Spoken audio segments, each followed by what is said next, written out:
আমার প্রশ্নটা হলো, পানি জিনিসটাকে পৃথিবীর বিভিন্ন ভাষায় বিভিন্ন নামে ডাকা হয়।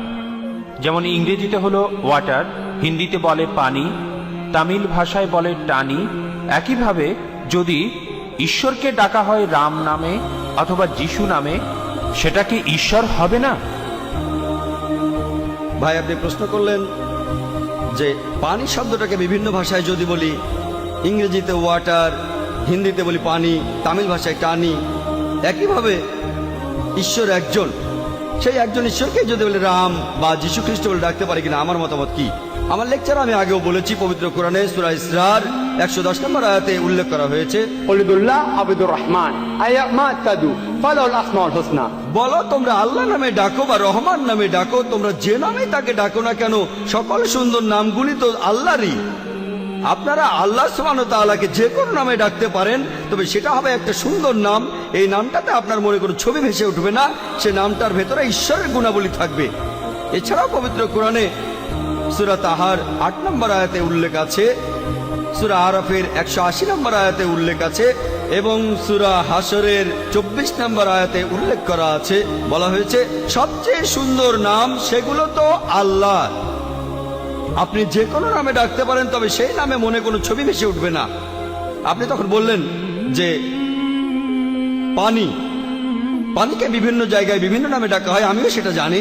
ইংরেজিতে বলা হয় ওয়াটার, আর হিন্দিতে পানি, তামিল ভাষায় টানি, আরবিতে বলা হয় মাই, সূরা আম্বিয়ার 30 নম্বর আয়াতে উল্লেখ করা আছে।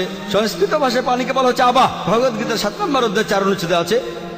শুদ্ধ হিন্দিতে বলা হয় জল, গুজরাটি ভাষায় জল বা পানি, মারাঠি ভাষায় পানি, আর তারপরে দেখবেন কর্ণাটকে পানিকে বলা হয় নীর, তেলেগু ভাষায় নির্ক, মালায়ালাম ভাষায় ওয়েল্লাম, বিভিন্ন ভাষায় বিভিন্ন নাম দেখা যেতে পারে। আমি মাত্র 10টা উদাহরণ দিলাম। পবিত্র কোরআনে 99টা নাম বলা হয়েছে আল্লাহ সুবহানাহু ওয়া তাআলার। তবে পানিকে আপনি অন্য ভাষায় অন্য নামে ডাকতে পারেন, কিন্তু সেটার অর্থ হবে পানি, যে কোনো ভাষায়, তবে অর্থটা হবে পানি, এটার অর্থ অন্য কিছু হবে না। যেমন ধরুন, একজন লোক আমার কাছে এসে বলল যে আমার এক বন্ধু আমাকে বুদ্ধি দিয়েছে যে প্রত্যেকদিন সকালবেলায় আমি 1 গ্লাস ভর্তি জল খাবো। আমি জানি যে জল মানে পানি, তাই তার কথাটা বুঝতে পারবো। তারপরে সে বলতে লাগলো, আমি যখন পানি খেলাম তখন আমার বমি আসতে লাগলো, আমার রীতিমতো বমি আসতে লাগলো। আমি বললাম বমি আসতে লাগলো কেন? সে আমাকে বলল জলে খুব বাজে গন্ধ আর রংটা হলদে টাইপ।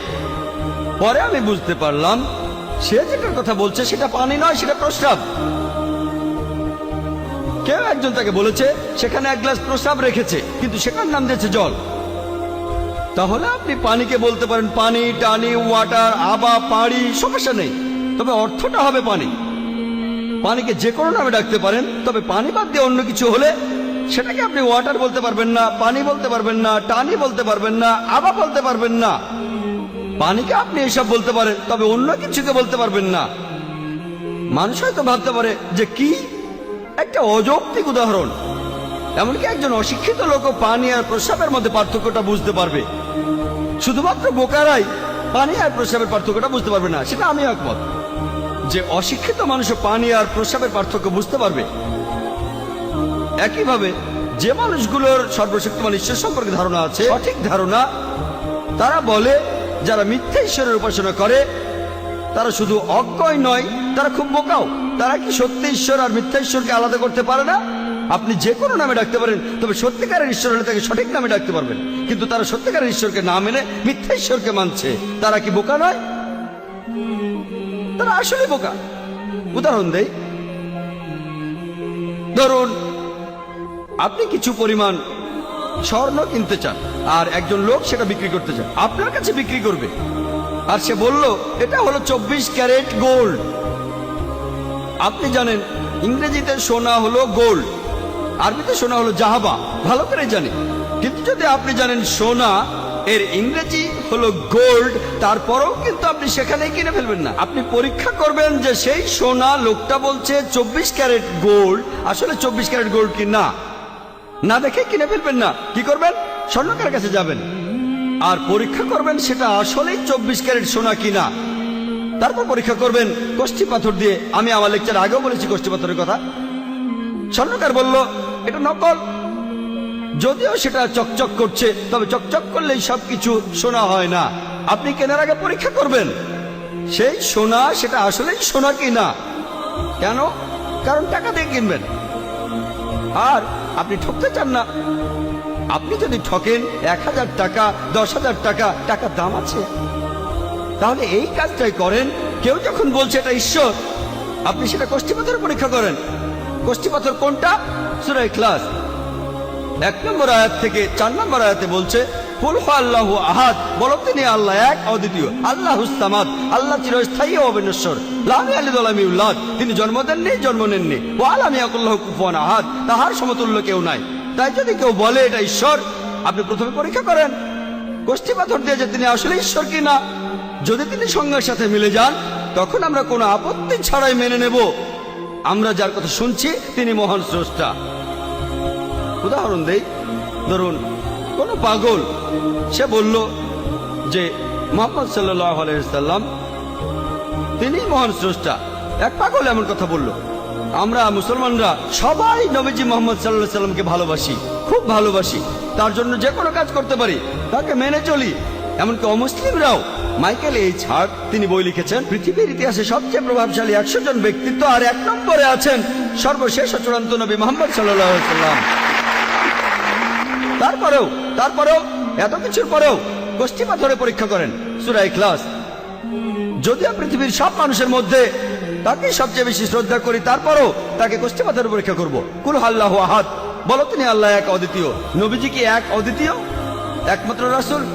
আল্লাহ অনেক রাসূল পাঠিয়েছেন, তিনি একমাত্র নবী নন। আমি মানলাম তিনি সর্বশেষ আর চূড়ান্ত নবী, কিন্তু কোরআন বলছে যে তোমরা সব নবীকে বিশ্বাস করো। নবীদেরকে বিশ্বাস করতে গিয়ে কোন রকম কম বা বেশি করো না। দ্বিতীয়টা আল্লাহুস সামাদ, আল্লাহ চিরস্থায়ী অবিনশ্বর। আমরা জানি আমাদের প্রিয় নবী মুহাম্মদ সাল্লাল্লাহু আলাইহি সাল্লাম তিনি অসাধারণ একজন মানুষ, কিন্তু তিনি চিরস্থায়ী নন। আমাদের নবীজি খুব কর্মঠ ছিলেন। তার জীবনী থেকে জানি তাকে অনেকবার পাথর মারা হয়েছিল, ঈশ্বরের কাছে প্রার্থনা করতেন, তাহলে তিনি চিরস্থায়ী নন। তৃতীয় পরীক্ষা লাম ইয়ালিদ ওয়া লাম ইউলাদ, তিনি কাউকে জন্ম দেননি জন্ম নেননি। আমরা জানি তিনি মক্কায় জন্মেছিলেন, তার বাবা মায়ের নাম ছিল আব্দুল্লাহ আর আমিনা। বাবা মা ছিল, তার সন্তানও ছিল। ফাতিমা রাদিয়াল্লাহু তাআলা আনহা, ইব্রাহিম আলাইহিস সালাম সন্তান ছিল। তিনি জন্ম দিয়েছেন, জন্ম নিয়েছেন, তাহলে তিনি আল্লাহ সুবহানাহু ওয়া তাআলা নন, এটা নিশ্চিত। আমরা মুসলমানরা আমরা নবীজিকে ভালোবাসি, আমরা নবীজিকে শ্রদ্ধা করি। কোন মুসলমান এমন কথা কখনোই বলবে না যে নবী মুহাম্মদ সাল্লাল্লাহু আলাইহি সাল্লাম একজন ঈশ্বর, কখনোই না। এর কারণটা জানেন? কারণ আল্লাহ সুবহানাহু ওয়া তাআলা নিজেই এই কথা বলেছেন। ইসলামের মূল বিশ্বাস শাহাদা, বলো লা ইলাহা ইল্লাল্লাহ মুহাম্মাদুর রাসূলুল্লাহ, আল্লাহ ছাড়া কোনো উপাস্য নেই এবং নবী মুহাম্মদ সাল্লাল্লাহু আলাইহি সাল্লাম আল্লাহর প্রেরিত দূত। আমরা প্রত্যেকদিন এটা কমপক্ষে 5 বার বলি। আযানের সময়, ইকামাতের সময়, নামাজের আগে আমরা সব সময় বলি আল্লাহ ছাড়া কোনো উপাস্য নেই এবং নবী মুহাম্মদ সাল্লাল্লাহু আলাইহি সাল্লাম আল্লাহর প্রেরিত দূত, তিনি আল্লাহর ভৃত্য। তাহলে দেখা যাচ্ছে কোন লোককে আমরা যতই ভালোবাসি, তারপরও আমরা তাকে আল্লাহর সাথে তুলনা করব না।